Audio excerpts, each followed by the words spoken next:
Di tengah malam, gadis kecil itu melihat sesuatu yang mengerikan. Tepatnya di jalan, dia melihat sebuah tangan yang lebih besar dari tempat sampah. Tiba-tiba, pemilik tangan itu menyadari keberadaannya. Gadis kecil itu pun terus memperhatikan dengan saksama bayangan gelap yang berdiri di sana. Itu adalah raksasa yang tingginya puluhan meter. Raksasa itu menyadari bahwa dia telah terlihat dan dengan cepat bergegas menuju ke arah gadis itu. Sambil gemetar ketakutan, gadis kecil itu segera bersembunyi di balik selimut tidurnya. Namun, raksasa itu mencengkeramnya dengan tangan besar, mengangkatnya, dan mulai berlari menyusuri jalanan. Ketika sebuah truk datang ke arahnya, raksasa itu membungkus dirinya dengan jubahnya dan berubah menjadi sesuatu yang tampak seperti dinding. Ketika orang-orang lewat, dia menghalangi lampu jalan dan bersembunyi di balik bayangan. Bahkan, ketika sebuah kendaraan dari pasar melintas, dia seketika bersembunyi di atas truk besar seperti barang bawaan. Setelah itu, raksasa itu membawa gadis kecil itu keluar kota, menyeberangi tepi laut, dan mencapai tebing yang tinggi. Kemudian, dia melompat dengan kuat, menembus awan dan kilat. Akhirnya, mereka tiba di dunia lain. Raksasa itu membawa gadis kecil itu ke dalam sarangnya, menggantungnya, dan berbalik untuk mengasah sebilah pisau.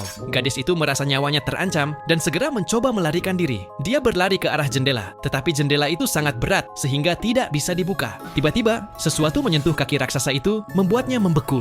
Dia memberitahu gadis kecil itu bahwa sebelum dia memiliki sayap, dia tidak akan pernah bisa melarikan diri. Setelah itu, dia menempatkan gadis kecil itu di dalam sebuah panci, seolah-olah bersiap untuk memasaknya. Di dekatnya terdapat pisau sepanjang 3 meter dan beberapa acar asam sebagai hidangan sampingan. Tepat saat itu, suara keras terdengar dari luar. Beberapa raksasa yang baru bangun sedang lewat. Raksasa tua itu memperingatkan gadis kecil itu agar tidak membiarkan mereka melihatnya, karena mereka sangat kejam dan berbahaya. Mendengar hal tersebut, gadis itu merasa takut. Dia mengira raksasa tua itu mungkin akan menyakitinya juga. Namun, tak lama kemudian, dia menyadari bahwa raksasa itu sebenarnya adalah seorang vegetarian.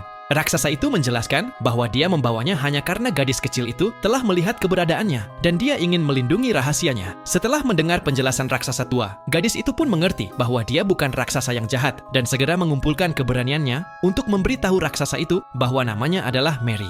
Gadis itu adalah seorang yatim piatu yang tinggal di panti asuhan dan dia berjanji tidak akan pernah memberitahu siapapun tentang rahasianya. Mary memohon kepada raksasa itu untuk melepaskannya, tetapi raksasa tua itu menolak. Dia berkata, jika raksasa di luar melihatnya, maka nyawanya akan terancam. Raksasa tua itu pun memberi Mary sebuah sarang kecil di atas dudukan perahu kayu agar dia bisa tidur dengan aman di malam hari. Setelah Mary tertidur, raksasa tua itu pergi ke dekat air terjun di luar gua. Sebuah mesin aktif dan sebuah jembatan kayu turun, menuntunnya ke studionya. Di dalam studio itu, terdapat roh-roh yang berwarna-warni. Tiba-tiba, gadis itu terbangun dan melihat raksasa tua itu sedang tidur nyenyak. Dia mencoba membuka jendela menggunakan sebatang tongkat dan perahu kayu agar bisa melarikan diri di malam hari. Namun, tepat pada saat itu, sesosok raksasa tiba-tiba muncul di hadapannya.